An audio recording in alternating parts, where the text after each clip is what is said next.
Hey, what's going on, guys? This is Rocco. Coming at you with another video. This time I wanted to go over some recent additions to my collection. I recently realized that I haven't done a video like this yet since I started my channel. So I thought I'd go ahead and do that right now. These are cards I've picked up over the past like month or two, and I'll kind of show you guys the highlights. All right. First off, in excuse me, an 84 Donruss Tony Gwynn, his second year card. This thing, I love this card. This is so crisp.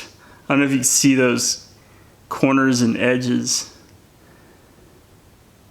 This is definitely a card I'm going to be submitting on my next PSA order. I don't think it would get a 10 because it's just a hair off center, just a hair. But the edges and corners are really crisp, and I think it has its shot at a 9. Y'all let me know in the comments what you think. But I love this card. I'm so glad I picked this one up. All right, next up we have a 66 Catfish Hunter. This is his first solo card, which is what I collect. I consider the first solo card the rookie card. The 65 is technically his rookie card, but I just do not like those multiplayer cards at all. I consider like the first solo cards to be much more aesthetically pleasing. And this is in pretty nice shape. There's just a little bit of staining here on the back on this corner right here. And there's like a little print smudge here, but centering is pretty darn good for a set from the 60s. So I'm really, really pumped about this one. All right, next, a 68 Hank Aaron. Now clearly it's off center from top to bottom, but it still has good eye appeal to me at least. And it's freaking Hank Aaron, so how can you sneeze at that, really? Man, look at those numbers. Just so consistent every single year. High 30s, low 40s in homers. Always above or at 300 every single year. Awesome. All right, now we're getting into, picked up 3 tobacco cards, a couple of T206s. First one is Abaticchio from Pittsburgh. I like the centering on this card a whole lot. Now clearly with these old, tobacco cards, the actual condition's not going to be the best because they're over 100 years old. It's a Piedmont back, this one right here. And by the way, I think I'll throw this question out to the peanut gallery. I've never sent in tobacco cards to be graded before, and I want to ask you guys, and let me know in the comments, if it's worth the effort and the money to send these in to get graded, if nothing else for authentication purposes. Because I have no experience actually sending a T206 or a card from that era in. So please let me know in the comments. But yeah, man, I like the centering on this card a lot. Next one, this is also in pretty good shape. It's Lobert from Cincinnati. The Cincinnati Red Stockings. I think they were the Reds back then, but still. It's a sweet cat back. A little bit staining on the back, but that's to be expected. Pretty crisp looking. Usually being tobacco cards are usually really yellowed and stained with tobacco smoke, but this is actually pretty clean. It's nice little white borders on it. Not bad. And this last one, this is a T205 gold border. Now clearly this thing's pretty beat up. Way off center, really beat up. It's even got tearing on the back here. It's a polar bear back. But this is of Fred Merkle. And Fred Merkel, back in 1908, he committed a critical base running error in a late season game that cost the Giants the game and the pennant. And from there on in baseball history, it was known as the Merkel Boner. Incidentally, here's a Pete LaCock card. Okay, now that we've had our cheap laughs, hit the bricks, Pete LaCock. Get out of here. Okay, now switching sports. I have a baseball, football, and basketball in this stack here. There's a Troy Aikman from '89 score. My all-time favorite football set, but my favorite modern football set.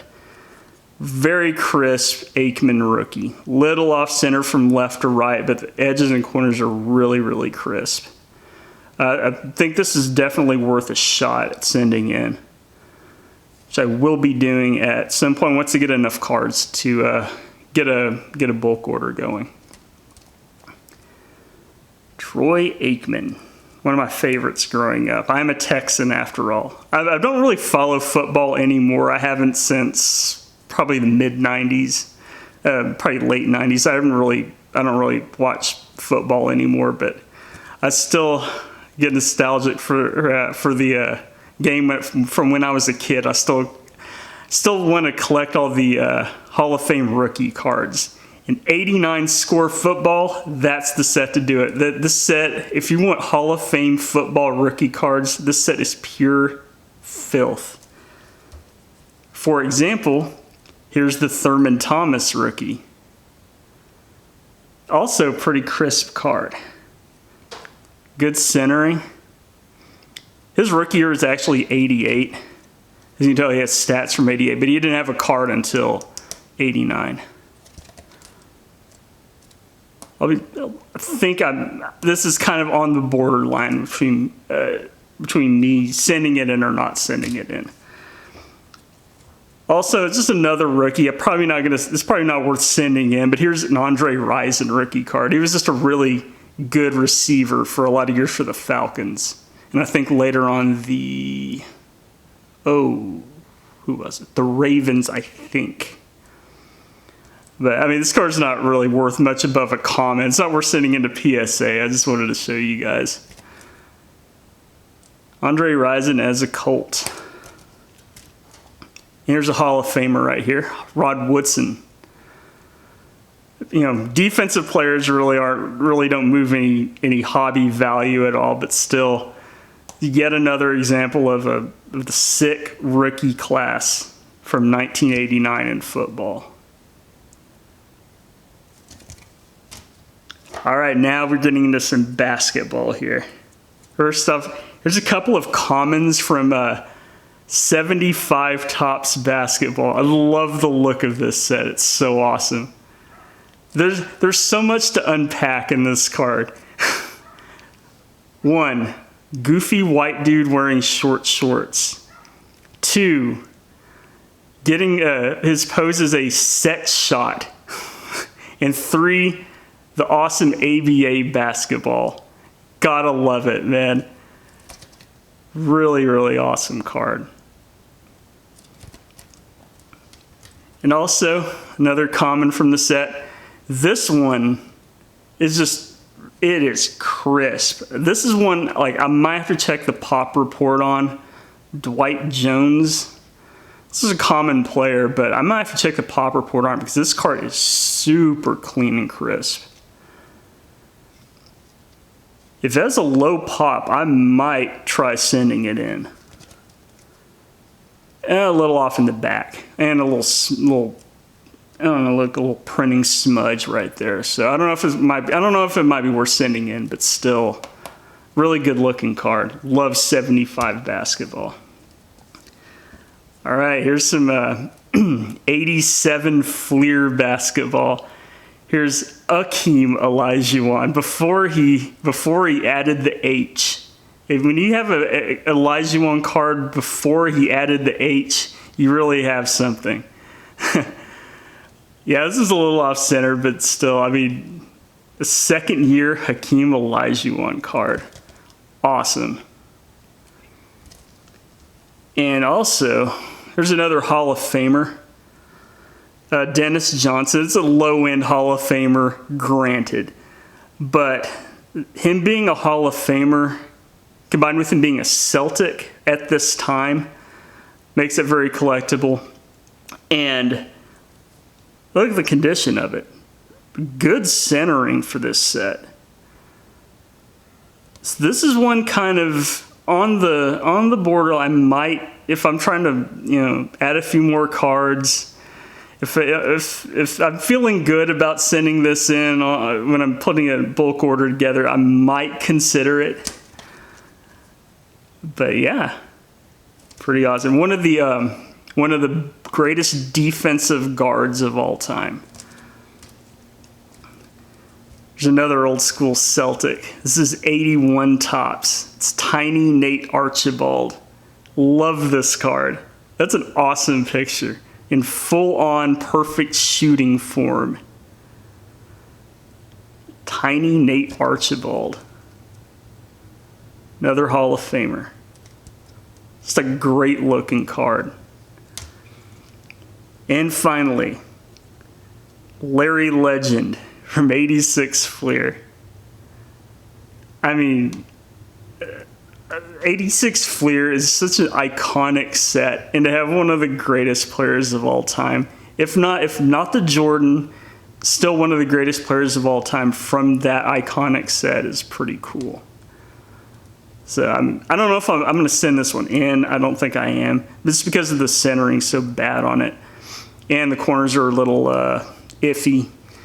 I'll definitely throw it in a top loader and have it, where I can look at it. All right, and the last basketball card. This is a Dr. J. This is a rookie year Dr. J. This is from the same set as the Dr. J rookie card. This is a 72 tops.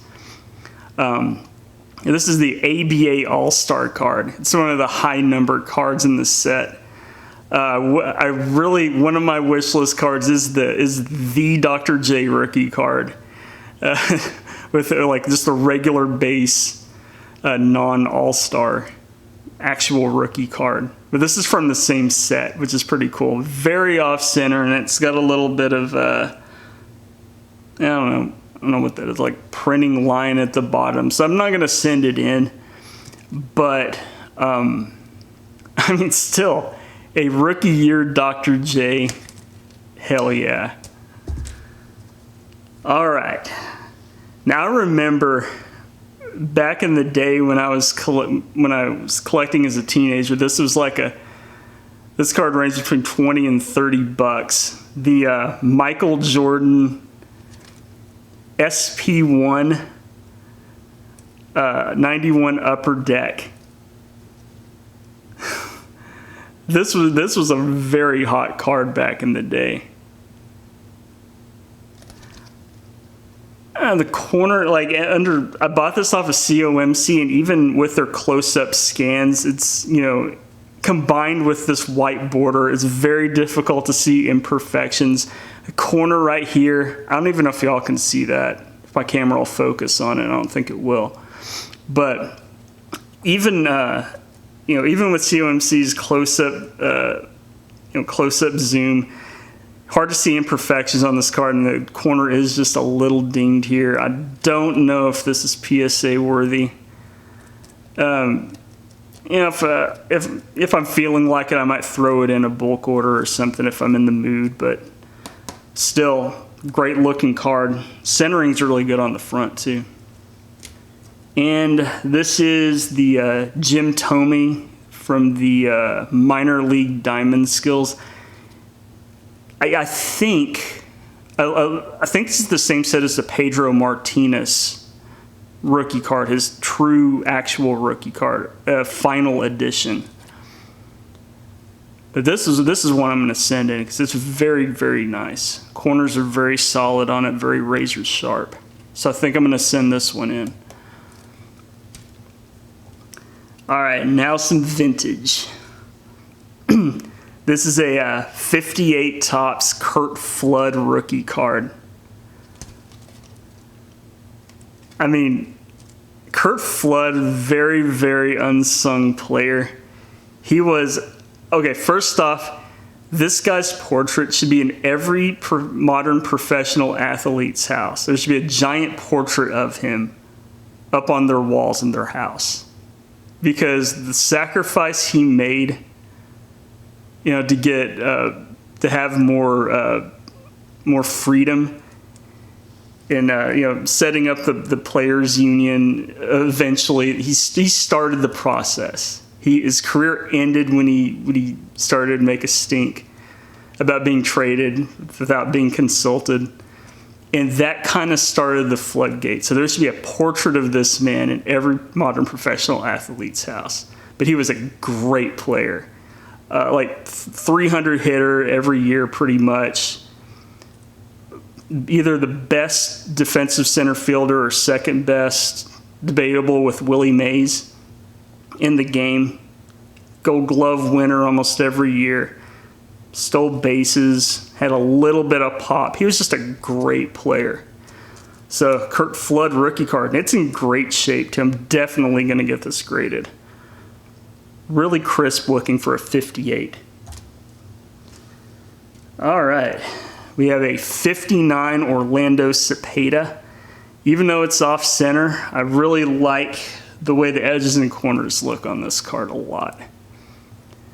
You know, if it's a vintage Hall of Fame card, it's, you know, I'm all over it.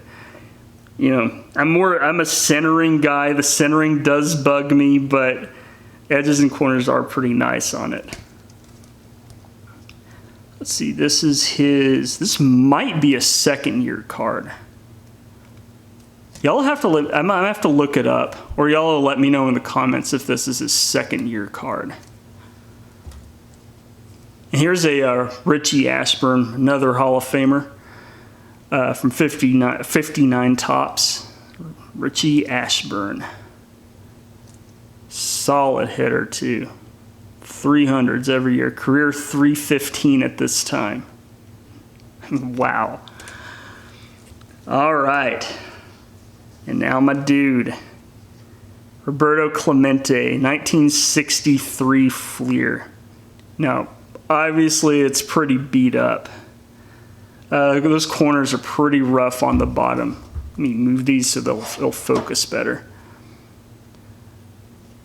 And 63 Fleer is not exactly the most aesthetically pleasing set out there, especially when 63 Topps is, in my opinion, one of the best looking sets of that decade. I mean, you can definitely see the wear on the back. Look at those corners. I may or may not send this one in, I don't know. But still, you know, add an extra Roberto Clemente to my collection. I had to take the opportunity. And another Clemente, 60 Topps. It's one of my goals is to have every Hall of Famer out of the 1960 Topps set. That's how much I love it. I just love the design of this set so much. I mean, the corners are pretty dinged on it, but it does have it passes the 4-foot rule. Hold it 4 feet away from your face and kind of take a soft glance at it. You know, if I think it looks good, then I'm all about it. Yeah, centering's not bad for a 60. Like that Bob Gibson I have from this set is really, really bad in terms of centering. Yeah, this is a great card right here. All right, now we'll finish up the video. I have 3 graded cards here that I got. First one's kind of an oddball. I saw it for really cheap and I had to pick it up. This is a 1964 Topps Stand-Ups. Willie Mays in a GAI 2. I just think it's just kind of, I did not even know that this existed. It's like this little perforation right here where you could like I'm surprised that the perforation's still completely intact, so no kid got a hold of it and, you know, actually made Willie Mays pop up. But I just thought this was really, really interesting. There's nothing on the back. I mean, as you can tell, it's pretty dinged up on the corners here. So I just thought this was kind of a goofy and whimsical, and it's freaking Willie Mays, so why not? All right, now this is a 59 top Stan Musial, Baseball Thrills. Love the drawing. Love the drawing of Stan Musial wrapping out his 3,000th hit. It's just great. It's in an SGC 40. Yep. I mean, how cool is that drawing? It's like, I like this because it kind of reminds me of the there's this Baseball Thrills. It kind of reminds me of like the pulp comics from back in those days too. All right, and now my favorite pickup over the past couple of months. Love this card so much. Of 1951 Bowman Warren Spahn in a SGC 50. Look how beautiful that is. I mean, for a 51, the centering is really, really nice on it. Of course, the corner is just a little bit dinged up, as to be expected. It's such a great drawing of Warren Spahn, dude. This set is so colorful. I love the early 50s Bowman cards so much. Like, Bowman color the same way. Like the color photographs, that's one of my all-time favorite sets. But like regular 1951 Bowman with the drawings is just a gorgeous set as well. And like, if I had my choice, I would take the 51 Bowman Mantle True Rookie card over the 52 any day of the week. Like, if money was no object and everything, and you know, I had to choose one or the other, I would take the 51 Bowman. It was because, one, that's its actual rookie card, and this one I think is much more aesthetically pleasing, this set. Yeah, really awesome. And Warren Spahn was kind of like Ted Williams too. He was not only a Hall of Fame baseball player, but he was also a war hero. He, you know, fought in the Battle of the Bulge and everything. So he was, I think he served in Korea as well. So he was just a straight up American badass. So yeah, guys, I just wanted to show you guys what I've kind of been picking up over the past couple of months. Kind of, I always enjoy Elite Co 3's mailbag videos, and the kind of, you know, I was watching one and I realized that I have not shown like things I've picked up as I pick them up. I haven't been filming those, and I'm like, why haven't I been doing that? So I guess to take a little inspiration from Elite Co 3 here, decided to make a video doing that. So anyway, guys, hope you enjoyed this, and take care, guys. See you later. Bye-bye.